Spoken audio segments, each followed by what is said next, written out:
আত্মবিশ্বাসে তুঙ্গে থাকা বাংলাদেশ দলের সামনে এখন মিশন ভারত। সাদা পোশাকে প্রথমবারের মতো স্কোয়াডে ডাক পাওয়া জাকের আলী অনিক সবার আগে বিমানবন্দরে হাজির। টিম বাসে করে আসেন হাসান মাহমুদ, নাহিদ রানারা। ভারত সিরিজে যারা হতে পারেন বাংলাদেশের তুরুপের তাস।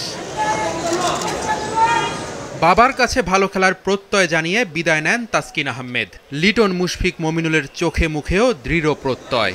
ভারতকে টেস্টে কখনো হারাতে না পারলেও বদলে যাওয়া দলটাকে নিয়ে সবার প্রত্যাশা অনেক। পুরো দল এক হয়ে খেলতে পারলে ভালো কিছুর আশা করছেন টাইগার অধিনায়ক। অবশ্যই এটা অনেক চ্যালেঞ্জিং একটা সিরিজ আমাদের জন্য হতে যাচ্ছে, বাট আপনি যেটা বললেন যে পাকিস্তানে একটা ভালো সিরিজ পার হওয়ার পরে অবশ্যই একটা বাড়তি কনফিডেন্স তো দলের মধ্যে আছে, ইভেন পুরা দেশের মানুষের মধ্যেই আছে। বাট প্রত্যেকটা সিরিজ একটা অপরচুনিটি। আমরা দুইটা ম্যাচই জেতার জন্য খেলবো এবং জেতার জন্য যে জিনিসগুলো ইম্পর্টেন্ট, প্রসেসটা ইম্পর্টেন্ট। সো আমাদের লক্ষ্য ওটাই থাকবে যে আমাদের কাজটা আমরা ঠিকমতো করতে পারছি কিনা। সো আমরা যদি আমাদের কাজটা ঠিকমতো করতে পারি অবশ্যই ভালো রেজাল্ট সম্ভব, but it is going to be very challenging. আমরা যদি পুরো টিম হিসেবে খেলতে পারি অবশ্যই ভালো ক্রিকেট খেলবো আমরা ইনশাল্লাহ। ব্যাটাররা ছাড়াও ঘরের মাঠে ভারতীয় পেসাররা দুর্দান্ত। তবে বাংলাদেশের পেসাররাও বর্তমানে বিশ্বমানের বলে মনে করেন শান্ত।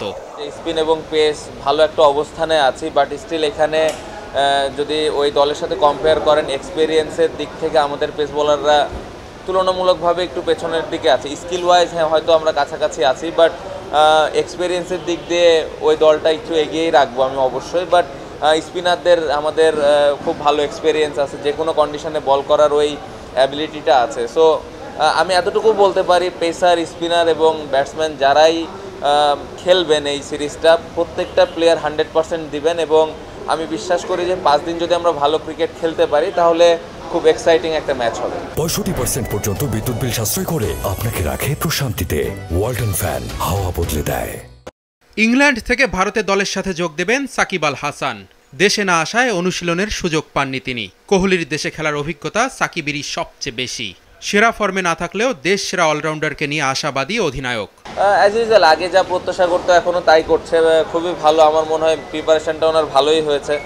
বোলিংটা যদিও ব্যাটিংয়ে রান করতে পারেননি, বাট আমার মনে হয় প্রিপারেশান খুব ভালো হয়েছে ওনার এবং আমি আশা করি যে এই সিরিজে উনি ভালো কিছু করবেন।